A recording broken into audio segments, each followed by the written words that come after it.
Let me tell you why I think Nvidia will become the most important company in the world. Ever since I was a kid, I've always been fascinated by the idea of artificial intelligence. I remember playing video games with basic AI-powered enemies and being amazed at how they seemed to be able to think and react to my actions in real time. As I got older, I began to understand more about how AI worked, and I realized that it was about so much more than just video games. For example, I learned about how Google uses AI to show you the best search results based on things like an article's relevance and its popularity. And since starting this YouTube channel, I've learned about how AI was being used everywhere from finance to healthcare to analyze massive amounts of data and make more accurate predictions about the future. And today, I'm blown away by the potential of AI. What we're seeing with ChatGPT has the ability to transform every aspect of our lives in ways we can't even imagine yet. And it's not just OpenAI. Google just announced their Workspace AI, which adds AI-powered features to Docs and to Gmail. Features like generating summaries, taking notes during meetings, scanning your emails, and automatically recommending replies, and so on. And Microsoft just announced Copilot, an AI that learns how you use all of Microsoft's apps and how you interact with your coworkers. Then it uses that information to help you do everything from writing your next email, to building complex spreadsheets, to putting together your next presentation for a specific audience. So whether we're talking about enemies in video games, or search engines, or chatbots and virtual assistants, AI is clearly touching every part of our daily lives. But before you get too hyped up, I have a confession to make. After I went to grad school and spent 8 years at MIT, I realized that a lot of things that I thought were AI weren't AI at all. For example, that AI in my favorite video game was actually just a bunch of logical rules that determined an enemy's behavior. If I got too close to the enemy, it would attack. If the enemy's health got too low, it would run away. So what I thought was AI was really a bunch of rules-based choices that each enemy would make to feel real sometimes, but that fell apart pretty fast other times. And Google doesn't really use AI in search either. Instead, it relies on something called search engine optimization, or SEO. So if you search for best pizza in New York City, Google looks at different factors for each result. Things like a web page's content and keywords, its authority, and how often it's linked to from other websites, and even your actual location to determine the pages that should be displayed at the top of your search results. Don't get me wrong, Google search is incredibly valuable, but it's powered by tests, checks, and formulas that filter the best results to the top of Google's very long list of results, which isn't the same thing as AI. And that brings me to the big question about all of these awesome tools that we're seeing come out of OpenAI and Microsoft and Google. Are these things really AI? Believe it or not, the answer is yes. ChatGPT is powered by a large language model called GPT-4. GPT stands for Generative Pre-trained Transformer. These 3 words are actually the key to understanding why Nvidia might end up being the most important company in the world, not Microsoft, not Google, and not even OpenAI. Let's walk through those words one by one, starting with transformers.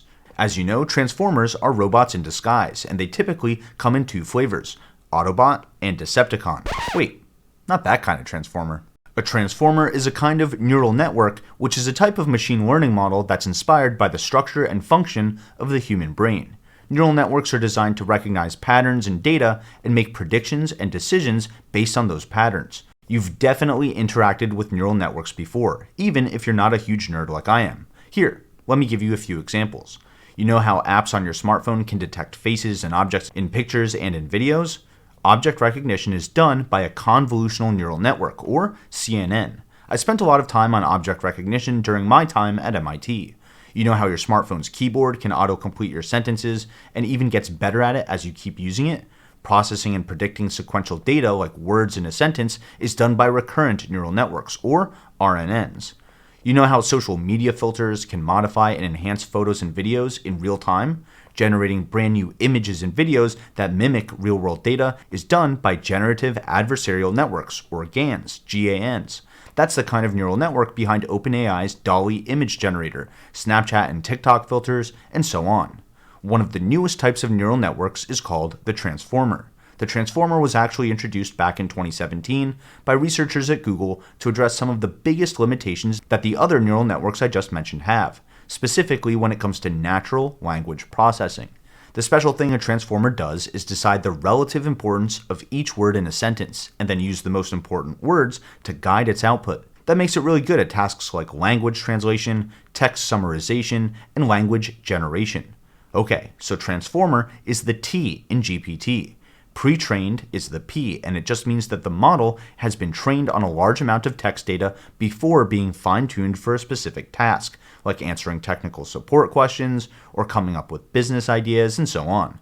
GPT-4 was pre-trained on a massive collection of websites, books, scientific papers, and news articles with a wide range of topics and writing styles. Everything from Wikipedia to science fiction novels were included in the dataset.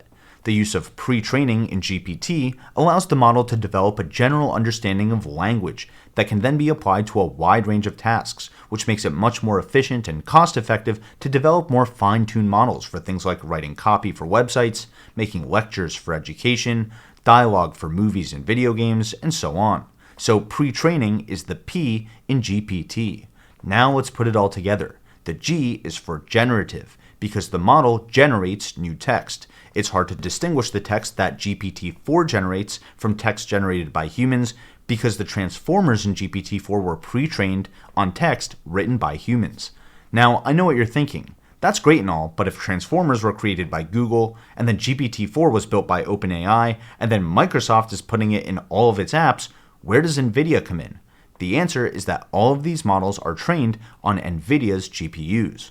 By the way, Nvidia's GTC is right around the corner. GTC is Nvidia's developer conference where they showcase the latest breakthroughs in everything from video games and visual effects to robotics and self-driving cars, and every other industry where artificial intelligence is making a massive impact. But this GTC is special because it focuses on generative AI, like the kind found in ChatGPT, as well as Nvidia's massive Omniverse program, accelerated computing, and deep learning, the exact things that I've been focusing on this channel.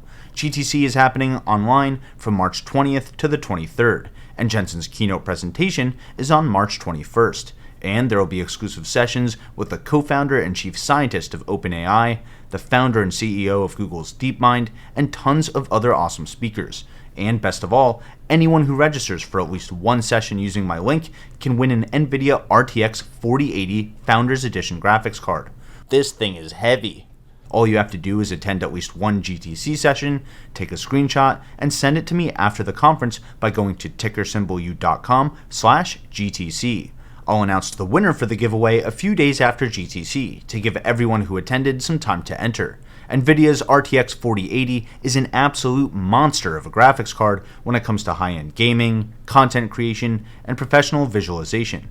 But it would actually take over 500 years to train GPT-4 on one of those cards. So what actually happened was that OpenAI reached out to Microsoft over 5 years ago to build an AI infrastructure that's capable of training their GPT model. And Microsoft turned around and spent hundreds of millions of dollars developing that infrastructure. Well, a lot of that money actually went to Nvidia to buy thousands of enterprise-grade GPUs like their A100s and H100s. Nvidia's A100 GPUs are designed for the most demanding AI workloads in data centers, including machine learning, deep learning, and data analytics applications. The A100 also features advanced tensor cores, which can do the complex matrix math involved in deep learning much faster than traditional CPUs. Nvidia's newer H100 data center chips are a massive step up from their A100s in terms of performance, promising up to a 9x speedup in AI training and a whopping 30x speedup for inference models like GPT-4. I bet there's a ton of awesome information in Jensen's keynote GTC presentation, and I'm super excited to break it down for you as soon as I can. One thing I'm sure he'll talk about is how Nvidia's chips are designed to connect together to form more powerful systems at virtually any scale. For example, 8 of these H100 chips can be connected to form a DGX H100 server system. And if you combine 9 DGX H100 server systems, you get a DGX pod, which is the reference design that can be scaled up to offer AI services at the enterprise level and beyond. But it doesn't stop there. If you link 32 DGX pods together, you create a superpod, which is one of the most powerful computing systems in the world. This system can handle massive amounts of data and can run the most complex AI workloads with ease.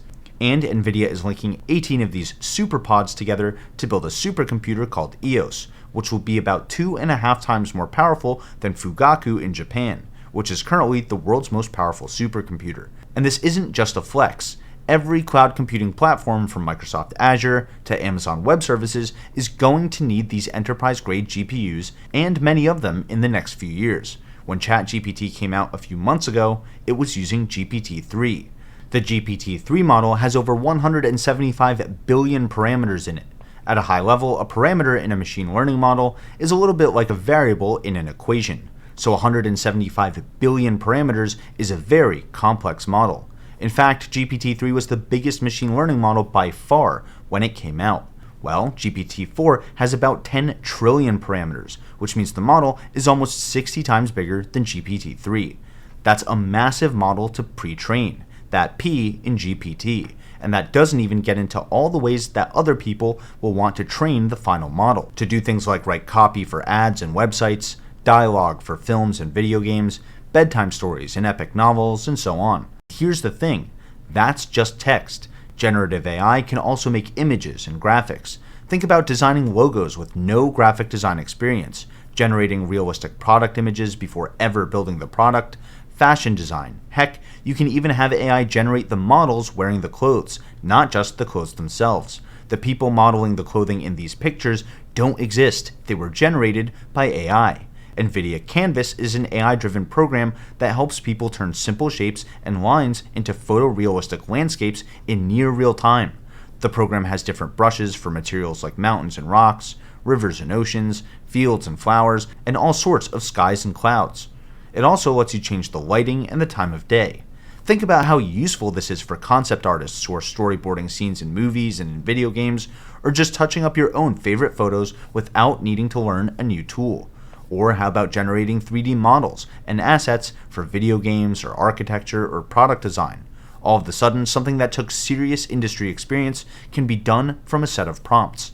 It's not just about making models without knowing these tools. It's about AI being able to generate models much faster than humans can, which means much lower costs and much more room for iteration, or the AI could create 3D models that human designers didn't even have the imagination to consider. Then they can import those assets to NVIDIA's Omniverse to see how the 3D model behaves in real time and make changes before creating the physical version. So an architect can create a 3D model of a house and simulate how natural light would enter the building at different times of day.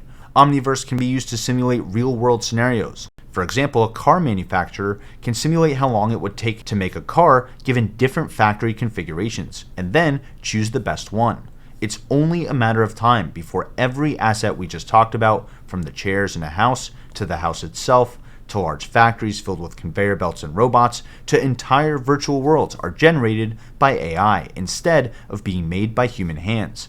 And it's all powered by thousands and thousands of NVIDIA GPUs. And that's why I think NVIDIA will become the most important company in the world. So don't forget to use my link in the description below to sign up for at least one session for GTC. Seriously, the sessions range from learning about how to use generative AI at your own job to hearing about the breakthroughs in self-driving, robotics, and everything in between. But there's one more disruption that we really can't ignore, so make sure to check out this episode next. And if you feel I've earned it, consider hitting the like button and subscribing to the channel. That lets me know to put out more episodes like this. Either way, thanks for watching, and until next time, this is ticker symbol U. My name is Alex, reminding you that the best investment you can make is in you.